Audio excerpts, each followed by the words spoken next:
Meus amados irmãos em Cristo, a paz do Senhor. Sabemos que estamos aí diante de um problema grave e por esse motivo não teremos a nossa escola dominical no próximo domingo. Mas em respeito aos irmãos e atendendo aí alguns pedidos que nos foram feitos, estamos gravando essa próxima lição, que é a lição de número 13, com data de 29 de março de 2020, que traz como título Novo Homem em Jesus Cristo. Estamos encerrando aí o nosso primeiro trimestre de 2020 com o tema Raça Humana, Origem, Queda e Redenção. Quero dizer aos irmãos que para nós é uma alegria muito grande poder estar aqui, mesmo nesse momento em que há essa crise terrível, mas o povo de Deus ele sempre tem motivo para se alegrar. E não é porque não poderemos estar ali no domingo que vamos deixar de perder a nossa escola bíblica dominical. Então vamos fazer esse vídeo, vamos estar postando nas redes sociais, nas mídias sociais, e os irmãos podem assistir e glorificar o nome do Senhor, né? Grandes coisas fez o Senhor por nós, por isso estamos alegres, estamos impedidos de sair, mas não impedidos de adorar ao Senhor, de aprender um pouco mais. E por isso estamos aqui, meus irmãos. Quem tiver aí a sua revista em mãos, pode abri-la na lição de número 13. Vou fazer a leitura aqui do nosso texto áureo, que nos diz: até que todos cheguemos à unidade da fé e ao conhecimento do Filho de Deus, a varão perfeito, à medida da estatura completa de Cristo. Carta de Paulo aos Efésios, no capítulo 4, e verso de número 13. A nossa verdade prática nos diz: a salvação em Jesus Cristo leva-nos à perfeição espiritual, moral e ética, porque Ele, embora Deus, foi o mais perfeito e completo dos seres humanos. A nossa leitura bíblica em classe está registrada no livro de João, Evangelho segundo escreveu o apóstolo São João, no capítulo de número 3, do verso 1 ao verso de número 16. Eu farei a leitura daqui, você pode também fazer a leitura aí através da sua revista, através da sua Bíblia, e vamos assim adorando ao nome do Senhor. E havia entre os fariseus um homem chamado Nicodemos, príncipe dos judeus.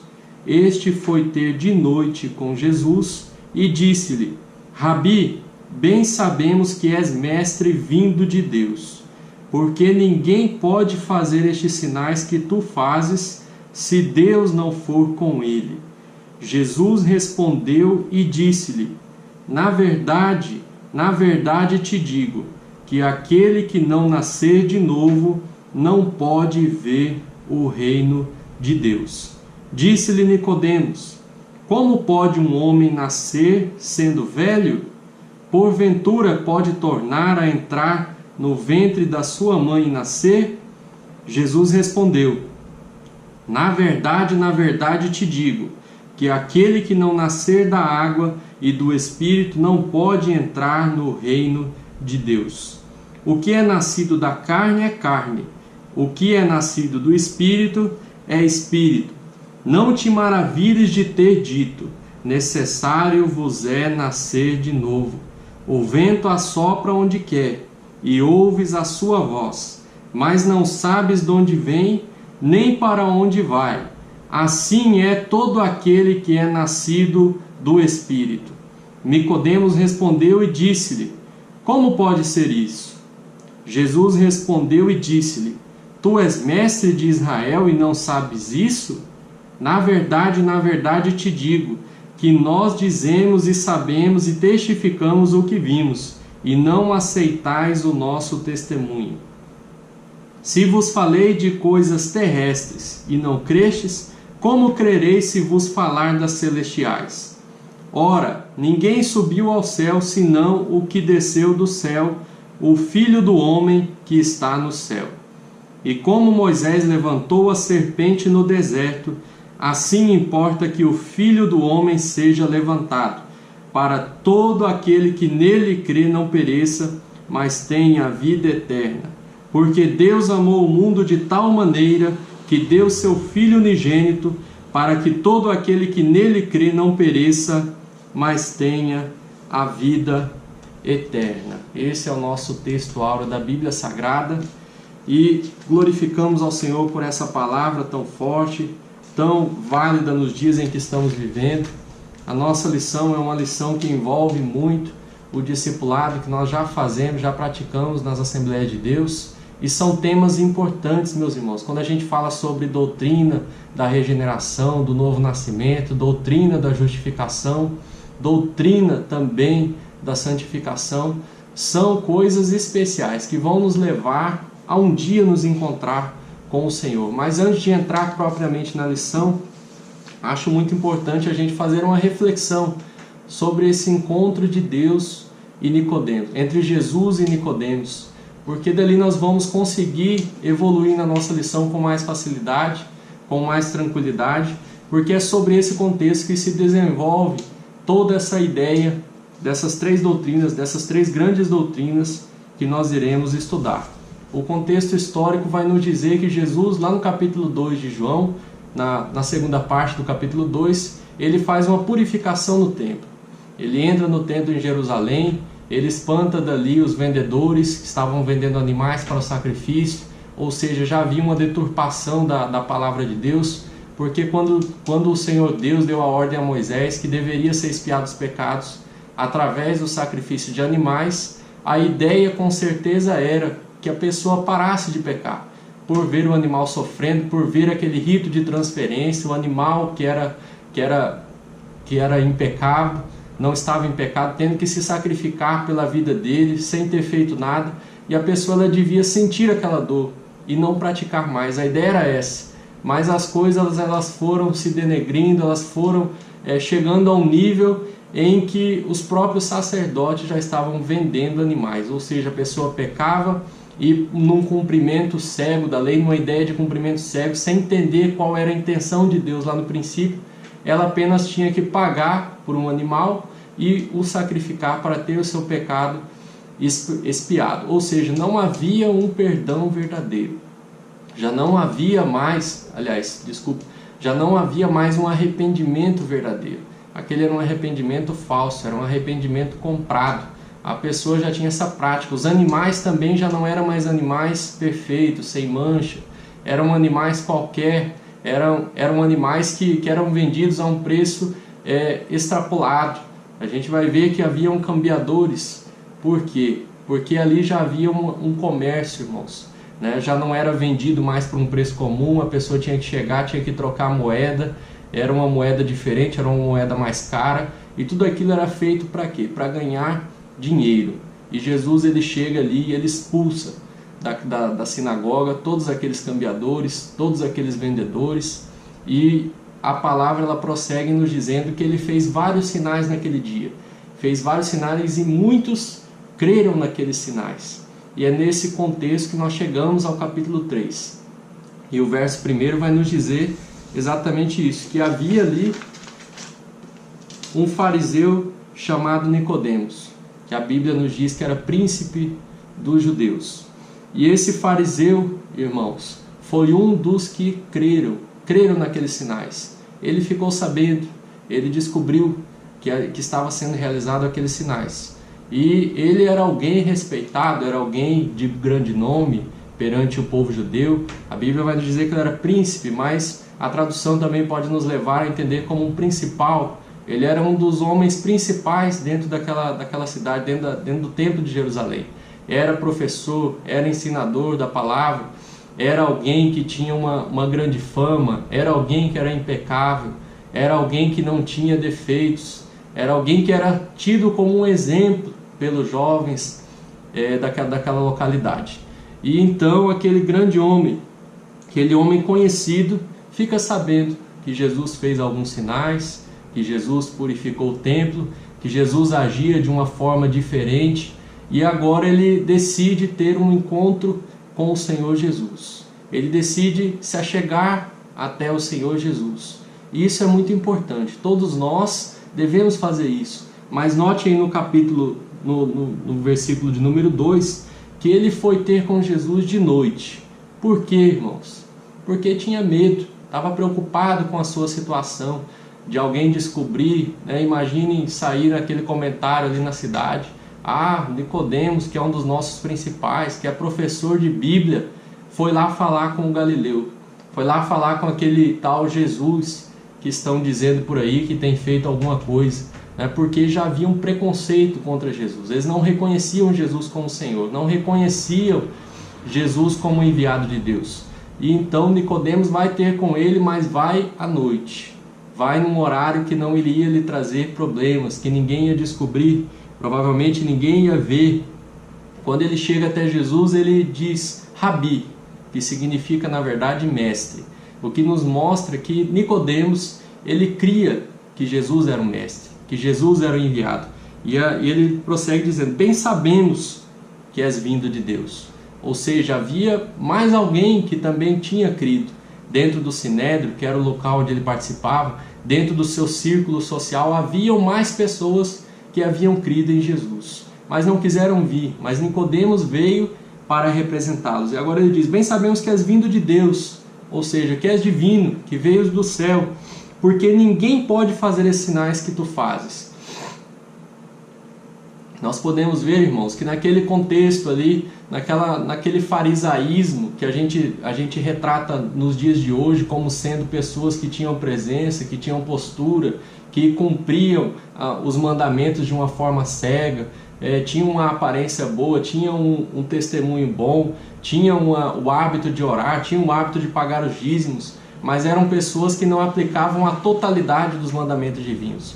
Muitas coisas eles desprezavam. E por isso não ocorriam sinais. Nós sabemos que Jesus ele veio depois do período intertestamentário para justamente quebrar o silêncio e fazer cumprir a própria lei e depois trazer um novo mandamento, um novo testamento para que possamos adquirir a salvação por ele. Mas, voltando aqui ao assunto, né, nós podemos ver que ele creu em Jesus por causa dos sinais, ou seja, por causa dos milagres. Aquilo foi o que deixou aquele homem perturbado.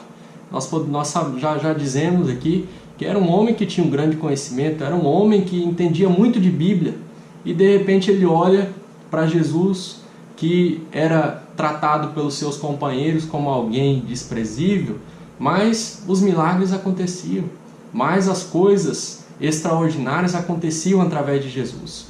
E agora aquele homem, quem sabe, se encontrou ali em um momento de dúvida.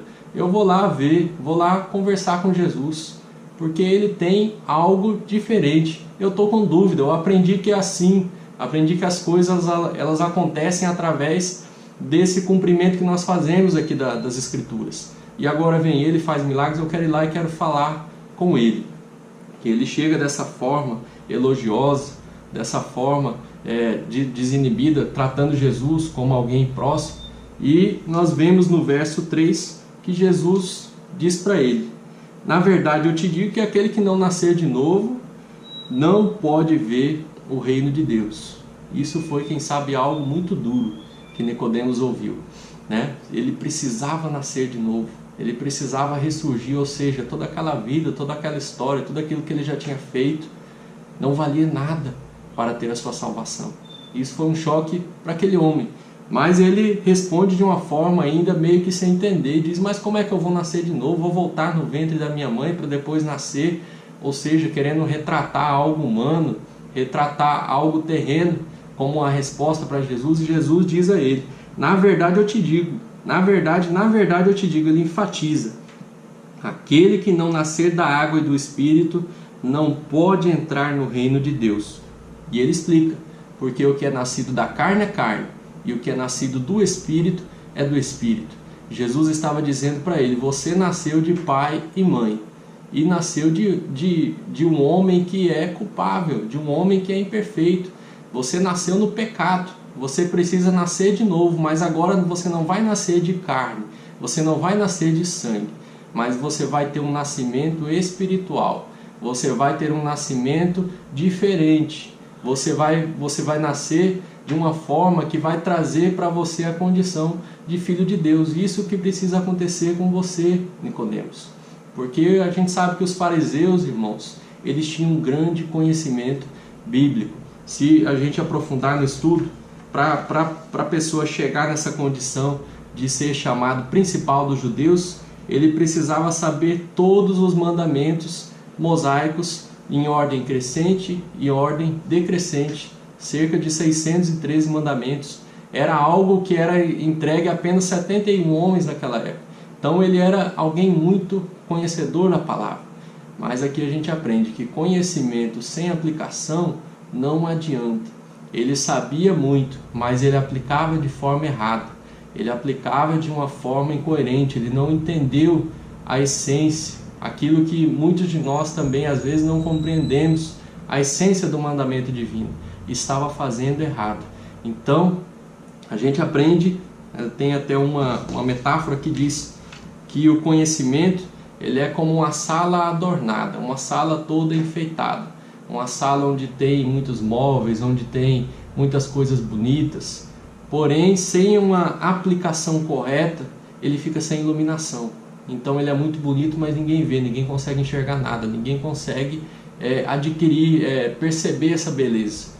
E com uma aplicação verdadeira, uma aplicação baseada na intenção divina, uma aplicação baseada no Espírito Santo de Deus, você consegue ver toda a beleza que há naquela sala. E eles não viam isso. E Jesus prossegue ensinando ainda a Nicodemos: não maravilhe de ter dito que necessário vos é nascer de novo, porque o vento assopra onde quer e ouves a sua voz, mas não sabes de onde vem, nem para onde vai. Assim é todo aquele que é nascido do Espírito. O que é que Jesus estava dizendo para ele? Entendam uma coisa, Nicodemos: o Espírito vocês não podem controlar. Vocês controlam o aprendizado, vocês controlam uma ordem de conhecimento lá dentro da sinagoga, vocês ensinam da forma que vocês querem, mas o Espírito não é assim. O Espírito vai fazer você olhar para as coisas de uma forma diferente da que você quer. Ser guiado pelo Espírito significa que você vai ser levado a direções diferentes. É isso. Você vai parar de fazer apenas aquilo que você quer, mas você vai fazer aquilo que Deus quer. Você vai ter algo diferente agindo dentro de você. E então Jesus conclui essa conversa com Nicodemos. E aqui a gente pode ver que a intenção de Nicodemos era uma. Ele queria ir lá conversar com Jesus. Ele queria ir lá bater, quem sabe, um papo com Jesus. Mas Jesus ele queria salvar a vida de Nicodemos. Jesus tinha algo mais profundo, mais importante. E assim às vezes alguém que vem na igreja, quem sabe como eu, como você, que chega lá para ver o que é que tem lá na igreja, para ver e tentar descobrir o que é que estão falando lá. E a gente chega, às vezes atrás de um milagre, às vezes atrás da solução de algum problema, às vezes atrás apenas de querer saber como é que as coisas funcionam, mas Jesus ele olha para nós e ele tem uma intenção diferente, uma intenção de nos salvar. E é por isso que às vezes nós somos confrontados dessa forma, porque Nicodemos foi confrontado de uma forma forte. Foi dito para ele que nada do que ele fez servia para a sua salvação. Ele precisava renascer, ele precisava morrer e nascer de novo. E ele achou ruim isso. Mas nós percebemos que a intenção do mestre era salvá-lo. Então não fique triste também, Quem sabe às vezes você chegou na igreja e tomou aquele choque, mas Jesus ele quer apenas salvar a sua vida. Esse confronto ele é bom. Nós vivemos um evangelho não de conforto, mas um evangelho de confronto, que nos confronta para que nós possamos melhorar a cada dia. Vamos então à nossa introdução, meus irmãos. Vou resumir aqui a nossa introdução, que tem já um questionamento. É possível alcançar a perfeição espiritual nessa vida? Essa é uma pergunta muito importante. Será que isso é possível, alcançar essa perfeição? E aqui quando a gente fala de perfeição, a gente fala de totalidade, de preencher todas as lacunas, de se tornar alguém completo, se tornar alguém perfeito. E o nosso escritor ele vai dizer que a palavra de Deus nos ensina que não só é possível, como é desejável e requerida de todos os servos de Deus. Eu anotei uma frase aqui quando eu estava montando essa lição e quero ler para os irmãos. A vida nessa terra é para formar nosso caráter como cidadãos dos céus. Eu entendo isso. Aqui nós estamos por um período de tempo. A eternidade nós vamos passar em outra dimensão. E lá, meus irmãos, lá vai ser eternamente.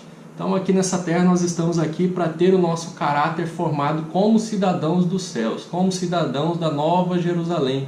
Então todo esse tempo que nós aqui estamos, nós estamos em aprendizado, nós estamos crescendo, nós estamos nos aperfeiçoando para passar a eternidade com Jesus.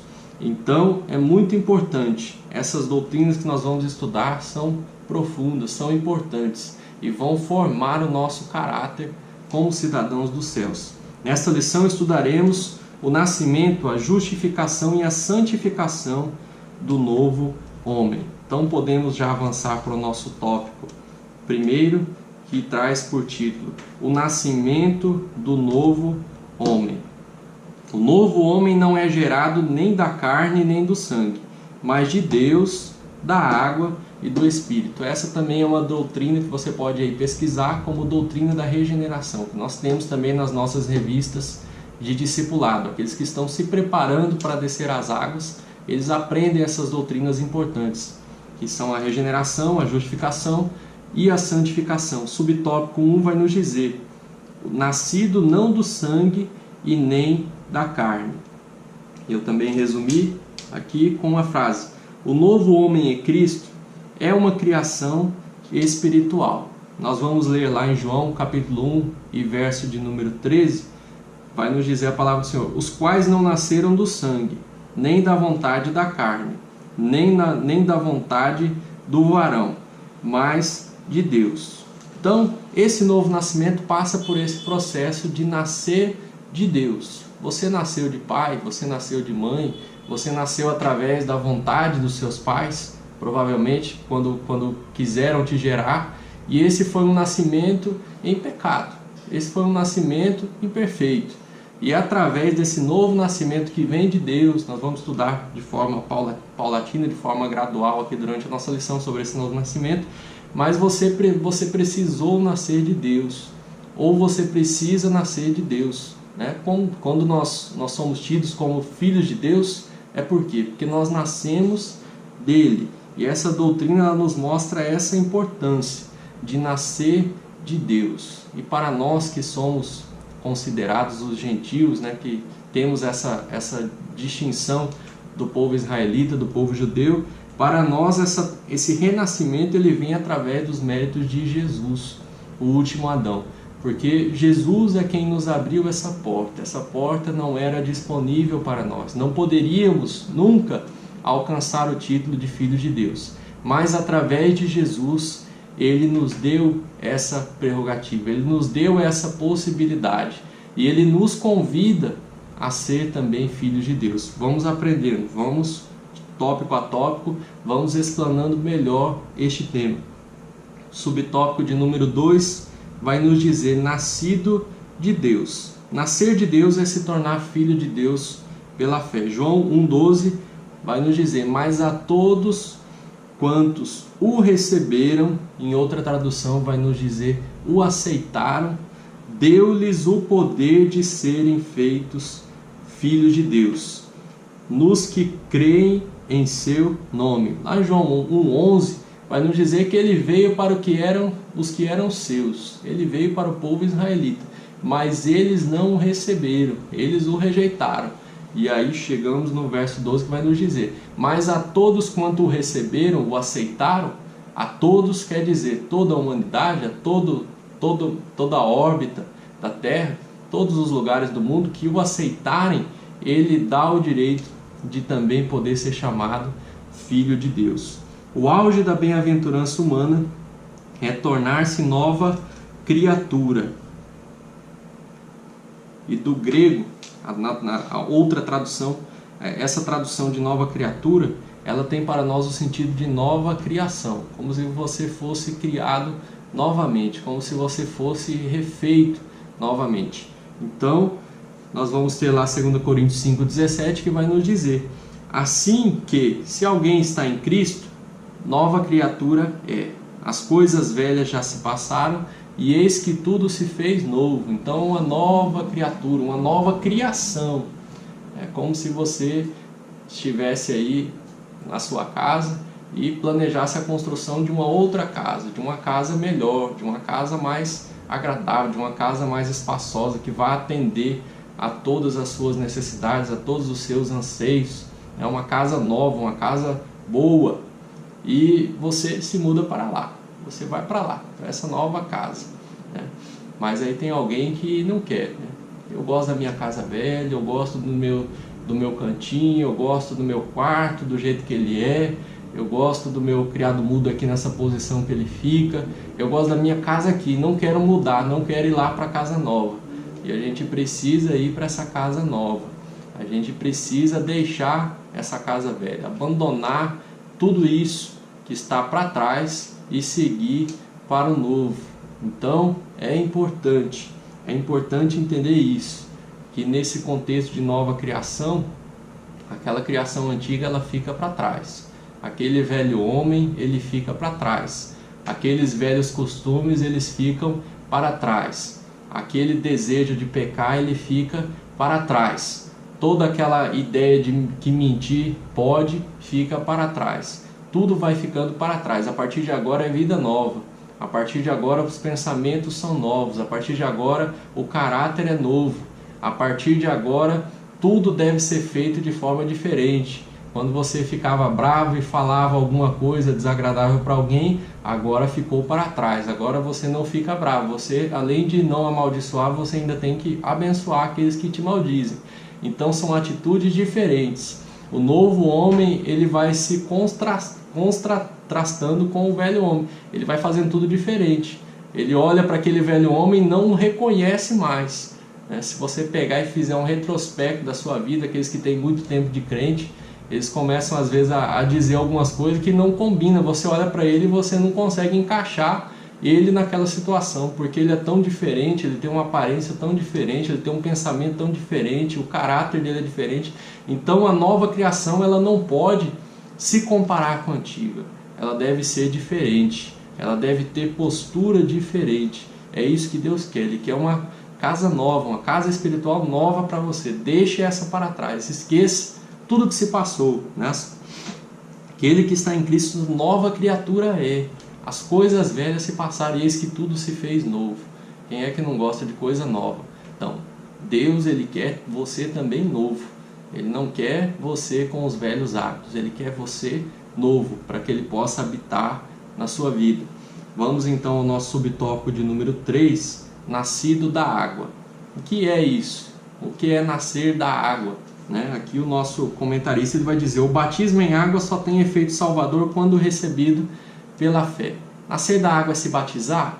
É também, mas se a gente olhar nas nossas lições de 2007 da CPAD, nós vamos aprender que o batismo ele não salva. O batismo em si ele não salva. E o nosso comentarista aqui diz que se a pessoa se batizar e não crer, não adianta, não serve. Então, o que quer dizer isso, esse termo nascido da água? Vamos aqui a conceitos básicos, irmãos. O que quer dizer batismo? Batismo quer dizer imersão. O significado de batismo é imersão, imergir em águas. Mas o conceito de batismo para nós é o sepultamento do velho homem e o nascimento do novo homem. Esse é um ato público, esse é um ato que você faz depois de você ter um conhecimento acerca da palavra de Deus, depois de você ter aprendido essas doutrinas que nós estamos aprendendo aqui hoje, depois de você ter um conhecimento prévio do que é ser crente, do que é ser cristão, você se batiza. Esse é o meio correto, o meio que adotamos nas Assembleias de Deus, esse é o meio que nós aprendemos. Existem por aí lugares onde se batiza a pessoa sem ela ter o conhecimento, mas aqui nós fazemos com o conhecimento. A pessoa ela se batiza de forma consciente, sabendo. Mas se ela não fizer dessa forma, se ela não crer, o batismo não pode salvá-la. Mas aí vocês vão dizer, mas lá em Marcos, lá no capítulo 16, verso 16, está escrito que quem crer e for batizado será salvo, mas quem não crer será condenado. Sim, está escrito e está certo. Se a pessoa se batizar e ela crer, ela será salva. Mas nós vamos ter textos na Bíblia Sagrada que vai dizer, aquele que invocar o nome do Senhor será salvo. Vamos ter outros textos que vai dizer, por exemplo, Efésios 2:8, Porque pela graça sois salvos por meio da fé. E isto não vem de vós, é dom de Deus. Ou seja, a fé é quem salva. Quando a gente pega, por exemplo, uma pessoa que se converte e ela não tem tempo para se batizar, às vezes não dá tempo, ela não consegue chegar até o batismo e ela é levada. Será que ela foi salva? Será que ela não foi salva porque ela não se batizou? Fica essa dúvida às vezes. Mas o balizador, o grande balizador, como é que eu vou dizer para os irmãos, o que leva realmente a pessoa a ser salva é o novo nascimento. Quem sabe a pessoa ela se converteu, não teve tempo de se batizar, mas houve um novo nascimento.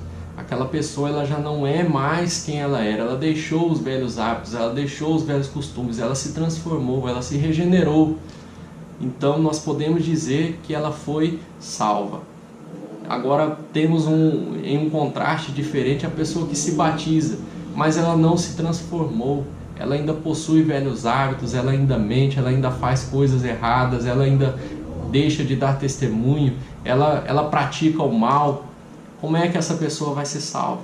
Se não houve um novo nascimento, se não houve esse grande catalisador que é o novo nascimento na vida dela. Então o que salva, irmãos, não é batismo, não é conversão. Conversão, mudar de direção, deixar de ir por um caminho errado e passar a seguir por um caminho diferente, um caminho certo, um caminho que leva a Jesus. É o novo nascimento, é a fé que salva, é o crer que salva. Quando nós lemos aqui Marcos 16:16, quem crer e for batizado será salvo. Eu gosto sempre de destacar aqui a palavra for. Por quê? Porque for dá um sentido de estado presente. Quando Jesus chamá-la, ela tem que ser batizada, ela tem que estar batizada. E se a gente pegar pelo conceito de batismo, o novo homem deve estar manifestado na vida dela, o velho homem deve estar sepultado. Então, se você se batizou e você não é um novo homem, você foi batizado, porém não está batizado, porém não preenche esse requisito temporal quando Jesus te chamar. Então é importante você ser batizado e não ter sido batizado para ser salvo. E para ser batizado, o velho homem, ele não deve encontrar lugar na sua vida, não deve encontrar ocasião na sua vida, não deve se manifestar na sua vida. Amém? Vamos ter ainda Efésios 5:25. Aliás, vamos ter aqui ainda João 15, que vai nos dizer sobre ser limpos pela palavra. Quando a gente fala em nascer da água, tem também este sentido muito forte, que água na Bíblia Sagrada significa palavra. E nós precisamos estar limpos pela palavra de Deus. E João 15:3 vai dizer, vós já estáis limpos pela palavra que vos tenho falado.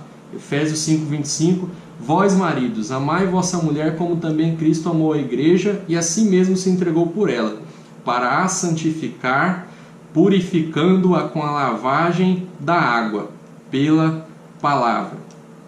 Nós somos regenerados, irmãos. Há esse novo nascimento quando nós somos imergidos também na palavra de Deus.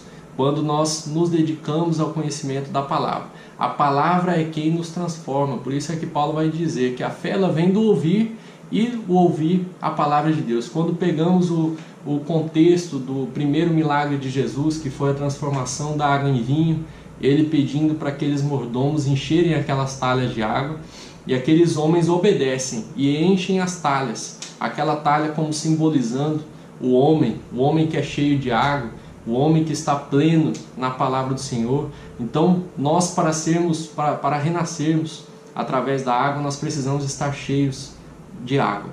Aliás, nós precisamos estar cheios pela palavra de Deus. E naquele momento, quando ele enche aquela talha de água, Jesus vem e transforma ela em vinho. Então o vinho simbolizando a alegria, simbolizando a transformação, a mudança na nossa vida. Quando nós nos enchemos de água, quando nós nos enchemos pela palavra de Deus, Jesus ele vem e nos transforma em vinho. Ele vem e traz para nós a alegria. Ele vem e traz para nós uma grande mudança. E essa mudança ela é quem nos leva, quem nos levará até o reino de Deus. Amém? Vamos avançar então, subtópico de número 4, vai nos dizer, nascido do Espírito Santo. A regeneração só é possível através da atuação do Espírito Santo na vida do pecador arrependido.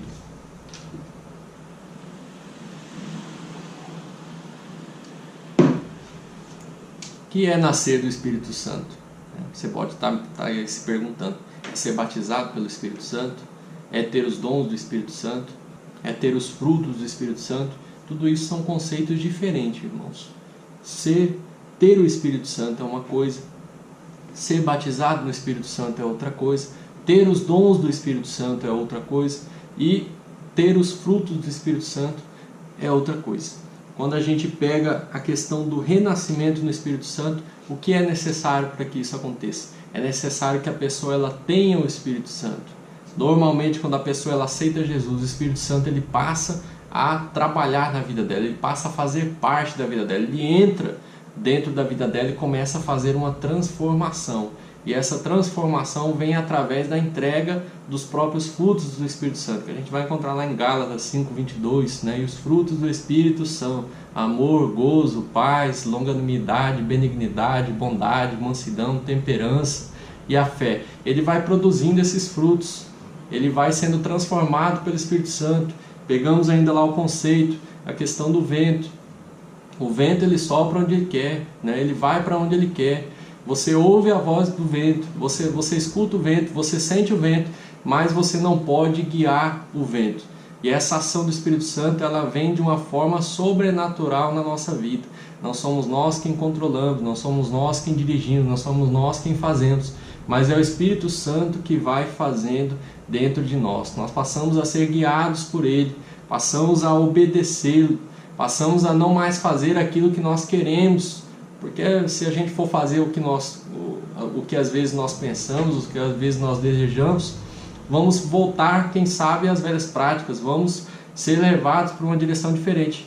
E o Espírito Santo ele vem como um mandamento divino dentro de nós. Ele nos guia, ele nos leva, ele nos conduz por um caminho diferente. Nascer do Espírito Santo significa ser convencido, guiado e transformado pela atuação dele, o que não pode ser explicado em linguagem humana.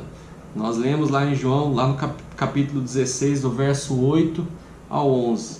E quando ele vier, convencerá o mundo do pecado e da justiça e do juízo.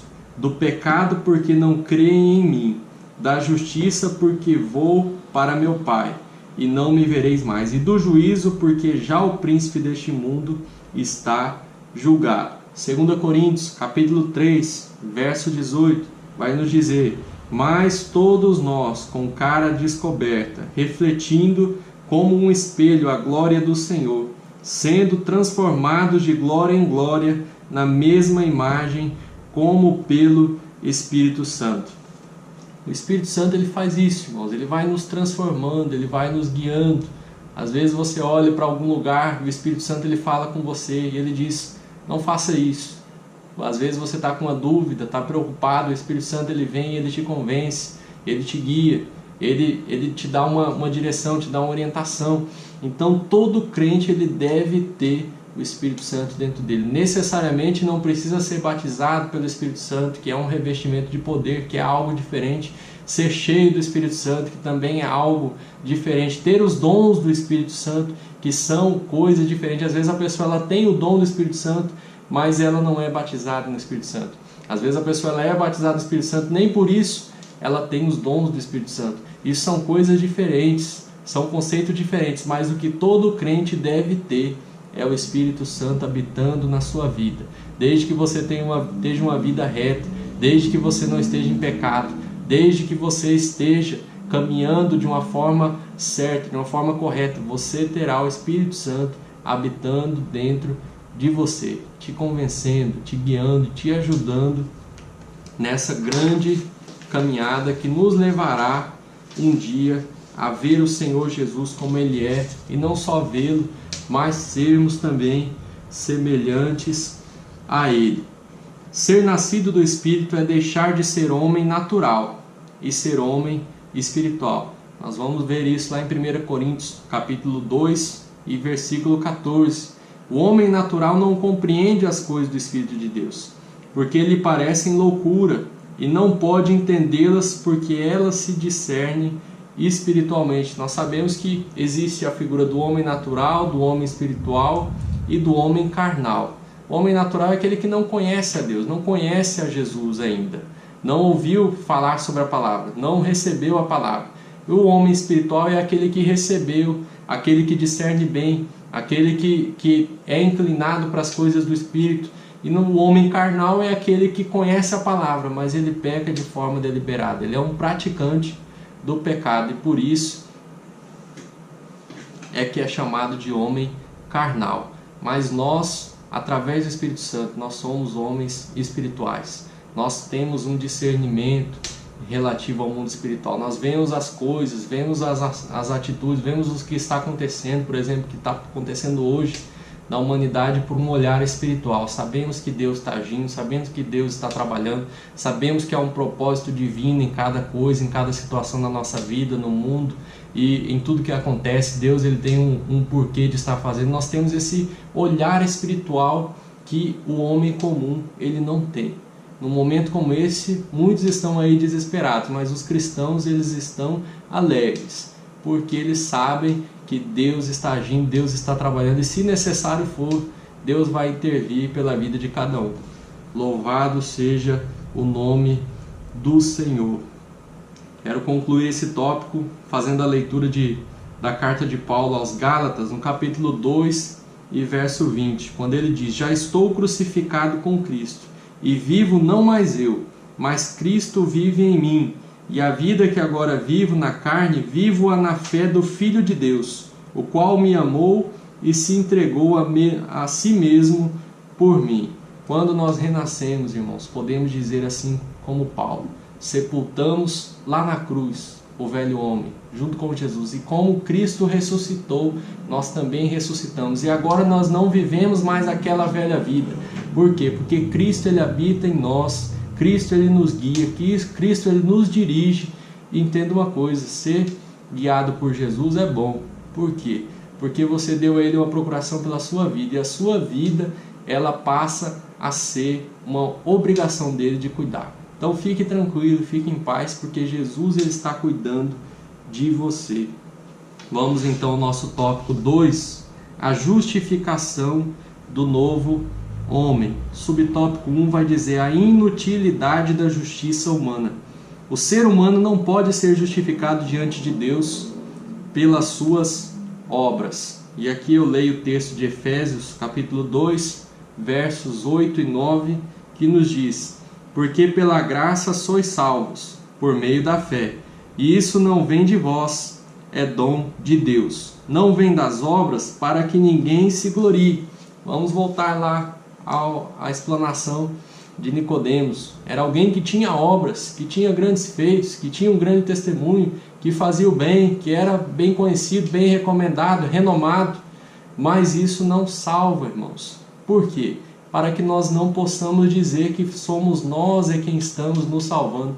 Se Deus admitir a salvação pelas obras, Ele está jogando para o homem a condição de poder se salvar. E não é dessa forma. Para que nós possamos ser salvos, nós precisamos ter fé, precisamos crer em Jesus, precisamos aceitá-lo e precisamos entender que isso é um dom de Deus, que isso jamais vai ser uma consequência daquilo de bom que nós estamos fazendo. Então nada que nós fizermos pode nos salvar. Ninguém pode salvar a si mesmo. Isso nós vamos ler lá nos Salmos, livro de Salmos, Salmo 49, verso 7 e verso 8, que vai nos dizer: nenhum deles de modo algum pode remir a seu irmão ou dar a Deus o resgate dele, pois a redenção da sua alma é caríssima e seus recursos se esgotariam antes. Então entenda que a sua alma ela tem um grande preço, né? Como a própria Bíblia Sagrada nos diz: não foi com ouro e nem prata que nos comprou Jesus, mas com o seu precioso sangue vertido na cruz do Calvário. Não há preço pelo resgate da sua alma, embora aí exista pessoas que dizem que há um preço, mas não há preço. Não há como nós pagarmos pela salvação, não há como comprar um bilhete de ingresso nas mansões celestiais. É apenas pela fé no Filho de Deus, a pessoa de Jesus Cristo, que nós temos esse direito de ser salvos. Então, vamos então para o nosso subtópico de número 2, que vai nos dizer a maravilhosa doutrina da justificação. É através da fé em Cristo Jesus e em seus méritos perfeitíssimos que somos salvos e temos nosso status mudado para a condição de justo perante Deus. E isso vai estar registrado lá em Romanos capítulo 5, verso 1, quando Paulo escreve dizendo: sendo, pois, justificados pela fé, temos paz com Deus por nosso Senhor Jesus Cristo. Por Cristo recebemos o completo perdão. Hebreus 10, 17. E jamais me lembrarei dos seus pecados e das suas iniquidades. Então, através de Jesus, nós recebemos essa justificação. Nós recebemos essa aceitação de Deus. Não tem como Ele nos aceitar. A Bíblia nos diz que Deus ele não pode ver o pecado. E nós, na condição de homens, somos pecadores. Apenas através de Jesus, por intermédio dele, é que Deus ele nos olha e consegue nos ver como justos. Nós vamos ver isso logo adiante. Mas o que eu acho interessante aqui, irmãos, é que através de Jesus, através do sacrifício de Jesus, através da morte de cruz lá no Calvário, Deus ele se esquece dos nossos pecados. Ele não se lembra mais dos nossos pecados, aquilo que nós fizemos de errado, aquilo que nós fizemos na nossa vida pregressa. Deus ele se esquece. É como se você jamais tivesse feito qualquer ato errado. Vamos avançar então para o nosso subtópico 3, que vai nos dizer: o novo homem é justo. A partir da sua conversão, o pecador passa a ser visto por Deus como se jamais tivesse cometido injustiça. Você é limpo. Você tem todas as suas injustiças apagadas. O seu registro ele fica novo perante Deus quando você aceita Jesus como seu Salvador, quando você se converte, quando você deixa de ir no caminho errado e passa a seguir um novo caminho. Isso é maravilhoso. Isso é algo que nós não vemos, por exemplo, no nosso mundo cotidiano, onde o perdão é algo impossível. E até mesmo, às vezes, nas igrejas a gente vê pessoas que têm uma vida errada, uma vida errante, se convertem, mas elas não são, às vezes, bem recebidas dentro da igreja. Às vezes alguém olha para ela e lembra da sua vida pregressa. Mas entenda uma coisa, não importa o que você fez, não importa os erros que você cometeu no passado, a partir do sangue de Jesus Cristo, você é justificado perante Deus. Você é limpo perante Deus. Deus ele olha para você. Deus ele te ajuda. Deus ele intercede por você. Deus ele te guia neste mundo. E ele não se lembra daquilo que você fez para trás. Isso para Deus não interessa mais. Para explicar isso, precisamos entender que os homens eles olham diante do que está diante de si. Mas Deus ele olha para o coração. Quando a gente olha lá para 1 Samuel capítulo 16 e o versículo de número 7, a palavra do Senhor vai nos dizer: porque o Senhor disse a Samuel: não atentes para a sua aparência, nem para a altura da sua estatura, porque eu tenho rejeitado. Porque o Senhor não vê como vê o homem, pois o homem vê o que está diante dos olhos, porém o Senhor olha para o coração. Quando Samuel chega para escolher o rei de Israel, são apresentados vários filhos vários irmãos de Davi. E Deus rejeita a todos. E eram pessoas cuja estatura era elevada, com atributos, com peculiaridades que Davi não tinha. E mesmo assim, Deus ele escolhe Davi. Escolhe aquele que era de menor estatura, aquele mais jovem. Mas Deus ele não olha para o aspecto. Deus ele não olha para o exterior. Deus ele não olha para as nossas qualidades. Deus ele olha para o nosso coração. Foi através do seu coração, do meu coração, que ele nos escolheu. Não foi porque somos melhores, não foi porque temos qualidades excepcionais, não foi porque temos um desenvolvimento melhor do que os outros, mas foi porque nós temos um coração diferente. Foi por isso que Deus ele nos escolheu, foi por isso que Deus ele nos chamou. E não importa o que o homem tenha feito de errado, não importa os pecados, não importa o que ele fez na sua vida lá para trás, Deus ele olha para o coração. E foi nesse cenário que Jesus disse ao ladrão na cruz, que creu no seu sacrifício, quando ele disse: hoje mesmo estarás comigo no paraíso. Porque não olhou para os pecados daquele ladrão, não julgou aquele ladrão como um ladrão de fato. Ele olhou para aquele ladrão como alguém que havia se arrependido, como alguém que tinha sofrido um novo nascimento, como alguém que tinha se convertido de uma forma verdadeira. E foi com esse olhar que ele disse a ele: hoje mesmo estarás comigo no paraíso. Então Jesus salvou aquele ladrão.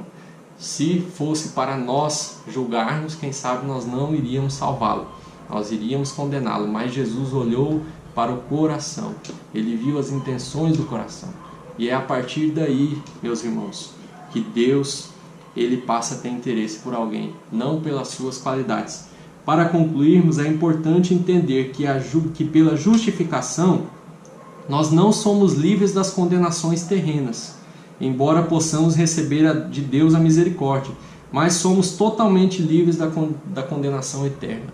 Então entenda, você aceitar Jesus e estar numa condição de errada perante os homens, você não vai ter o perdão dos homens, você vai continuar tendo que arcar com aquilo, você vai ter que responder por aquilo, você vai ter que resolver aquilo, mas agora você vai estar numa posição diferente, porque agora você foi regenerado, porque agora você foi mudado. Então a sua atitude perante a sua vida errada, ela pode trazer para você a misericórdia de Deus, mas você é livre da condenação eterna. Através da justificação por Jesus Cristo, somos livres da condenação eterna, porque o homem pode fazer todo o bem aqui nessa terra, ele pode ter uma vida impecável, como era a de Nicodemos, mas se ele não nascer de novo, se ele não tiver fé, se ele não aceitar Jesus e obedecer os seus mandamentos e crer em Jesus, ele não será salvo. E dessa condenação nós estamos livres. Louvado seja o nome do Senhor. Vamos para o nosso tópico 3, a santificação do novo homem. A nossa regeneração é um ato único, porém a santificação é um processo que nos acompanha por toda a vida. Ninguém vai atingir a plenitude da santificação aqui nessa terra. Essa plenitude nós vamos adquirir lá no céu, mas aqui nessa terra nós vamos nos santificando, nós vamos nos moldando. Como um diamante, ele vai sendo lapidado. Nós vamos sofrendo essa lapidação para cada dia sermos melhores. O nosso subtópico 1 vai nos dizer a santificação como posicionamento. Desde a conversão somos vistos por Deus e pela igreja como santos. Nós vamos ver a retratação disso na carta de Paulo aos Coríntios, lá no capítulo 1, verso 2, a parte A, que nos diz: a igreja de Deus que está em Corinto, aos santificados em Cristo Jesus, chamados santos. Então é assim que você é descrito por Deus de uma forma posicional, como posição, como uma posição aqui na terra. Nós somos tidos como santos por Deus e pela igreja. Qual é o significado de santo? O que significa a palavra? Significa separado. Então quer dizer, nós estamos aqui na terra, mas nós estamos separados por Deus. Nós não nos entremeamos às situações terrenas, nós não estamos envolvidos com o pecado que há na terra, não estamos envolvidos com as coisas da terra, estamos separados. Então nós temos uma posição diferente, nós estamos aqui numa posição longe, afastado do pecado, separados do mundo. Nós nos tornamos propriedades do Senhor. Isso está lá em Êxodo, capítulo 19 e o verso 5. Agora, pois, se diligentemente ouvirdes a minha voz e guardardes o meu concerto, então sereis a minha propriedade peculiar, dentre todos os povos, porque toda a terra é minha. Então passamos a ser propriedade peculiar do Senhor, irmãos. Somos considerados sua geração eleita, sacerdócio real, nação santa, povo adquirido, para anunciarmos as virtudes daquele que nos chamou das trevas para a sua maravilhosa luz. 1 Pedro 2:9. Estamos na terra, mas não pertencemos à terra. Como um barco navegando sobre o oceano, não somos encobertos pelas águas do mundo. Então eu e você temos um barco espiritual. Estamos aí navegando na terra. A terra, ela não pode entrar dentro do seu barco. As águas, elas não podem invadir o nosso barco. Estamos aqui na terra, na condição de extensão do céu. É como se nós fôssemos uma porção do céu aqui na terra. Temos um comportamento diferente, somos a luz. A terra está em trevas, somos luz. E as pessoas, elas olham para nós e elas querem se aproximar para também serem guiados. E como esse barco que navega sobre o oceano e não é imergido por ele, mas fica sobre ele, essa deve ser a condição do crente. Não podemos nos misturar, temos que ter essa posição de santo, de separado, de estar distante do mundo, né? Temos visto aí cada dia mais as coisas piorando, cada dia mais as coisas se agravando. Mas os santos, aqueles que são separados, estão livres, livres de todo problema, livres de toda situação terrível, porque Deus, Ele está no barco. Deus, Ele está no seu barco, Ele está no meu barco, Ele está no nosso barco. Mas, para isso, precisamos manter o barco sobre as águas. Amém? Somos posicionalmente santos, mas estamos em processo de santificação. Tópico 2, a santificação como processo. Estamos em um longo e disciplinado processo de santificação. Provérbios 4:18 vai nos dizer: mas a vereda dos justos é como a luz da aurora, que vai brilhando mais e mais até ser dia perfeito. Então a vereda do justo, né, a estrada do justo, ela é como se fosse a luz da aurora. Ela nasce e vai brilhando, vai brilhando, vai brilhando, até que o céu chegue na posição correta para se tornar um dia perfeito. Então ninguém nasce pronto, ninguém se converte e já fica pronto, ninguém nasce grande, há um processo. Você nasce e é um bebezinho, é alimentado com leite, depois passa a comer comida diferente, comida sólida, vai crescendo, vai se desenvolvendo e aí você chega à idade adulta, você amadurece. E assim é também o nosso processo enquanto justos. Esse processo de santificação, ele é um processo que vai ele vai melhorando dia após dia. Você vai crescendo dia após dia, vai aprendendo dia após dia, até chegar nessa condição de varão perfeito, até chegar nessa estatura de varão perfeito. Esse é um processo longo, é um processo contínuo, e é um processo que vai nos levar toda a vida, né? Lá em Efésios 4:13, nosso texto áureo, vai dizer exatamente isso, que nós estamos caminhando para chegar a varão perfeito, para chegar nesse objetivo. E vamos continuar aqui. Este longo processo nos levará à perfeição. Gênesis 17:1 vai nos dizer: sendo, pois, Abraão da idade de 99 anos, apareceu o Senhor a Abrão e disse-lhe: eu sou o Deus Todo-Poderoso, anda na minha presença e sê perfeito. Mateus 5:48, sede vós, pois, perfeitos, como é perfeito o vosso Pai que está nos céus. Perfeito no sentido de completo, no sentido de totalmente alinhado com o propósito divino. Mas isso é um processo, irmãos. Isso é algo paulatino. Vai melhorando dia após dia. Vamos crescendo dia após dia. Vamos nos santificando dia após dia. Mas não devemos deixar esse processo.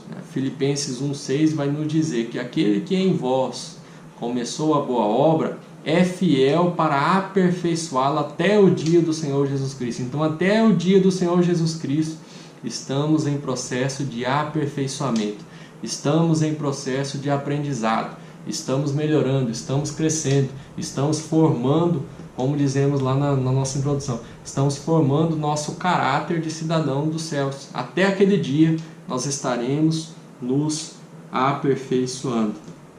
Nosso último tópico, subtópico, a santificação é a vontade de Deus no novo homem. É este processo que nos permitirá ser semelhantes a Ele e ver o Senhor como Ele é. Hebreus 12:14. Segui a paz com todos e a santificação, sem a qual ninguém verá a Deus. 1 João 3:2, a parte B. Mas sabemos que quando Ele se manifestar, seremos semelhantes a Ele, porque assim como Ele é, o veremos. Então, esse processo de santificação vai nos levar a ver o Senhor. Não só ver o Senhor como Ele é, mas também de sermos semelhantes a Ele. De estarmos lá junto com Ele, com um corpo novo, com um corpo espiritual, longe afastado do pecado. E essa santificação, irmãos, é algo que não é apenas o nosso dever, é também a vontade de Deus para nós. Nós vamos ver isso retratado na Bíblia Sagrada. 1 Tessalonicenses 4:3 vai nos dizer que é uma vontade universal de Deus, e essa é a vontade de Deus para vós, a vossa santificação. A santificação é a vontade de Deus para nós, é uma vontade universal. E eu gosto de destacar aqui também a vontade particular de Deus para cada um de nós, que é Ele executar na minha vida, na sua vida, o propósito que Ele tem para nós. Nós devemos entender, eu e você não fomos chamados aqui à Terra apenas para preencher espaço. Não fomos chamados aqui na Terra apenas para vivermos e sem algo definido, sem um propósito definido, sem um rumo definido, sem objetivos. Você foi chamado aqui na Terra para ganhar almas para o reino de Deus. Você foi chamado aqui na Terra para pregar a palavra de Deus. Você foi chamado aqui na Terra para fazer obras de misericórdia. Você foi chamado aqui na Terra para ser um ensinador da palavra. Você foi chamado aqui na Terra para fazer algo para que o nome do Senhor fosse glorificado. Porque esse é o propósito da vida do homem. Glorificar e fazer ser glorificado o nome do Senhor. Quero fazer aqui a nossa conclusão e lendo apenas Apocalipse capítulo 21, verso 4 e verso 23, com alguns destaques. Um dia estaremos diante dele nos céus e seremos semelhantes a ele, e Deus limpará dos nossos olhos toda lágrima, e não haverá mais morte, nem pranto, nem clamor, nem dor, e a glória do Senhor nos alumiará eternamente. Que o Senhor Jesus Cristo seja eternamente louvado. Então, esse é o nosso objetivo. Louvar ao Senhor, engrandecer o nome dEle, fazer com que o nome dEle cresça mais e mais, que nós possamos cada dia mais ser menores para que o nome dEle seja cada dia maior na terra. E assim eu quero concluir essa lição, desejando aos irmãos um ótimo domingo, desejando a você e a sua família, que Deus vos abençoe, vos ajude, vos guarde, vos proteja, e fique tranquilo, fique em paz. Você está em boas mãos, você está nas mãos do Senhor. Fique tranquilo, Deus tem coisa grande para a sua vida. Nosso grande abraço e fique na paz do Senhor. Amém.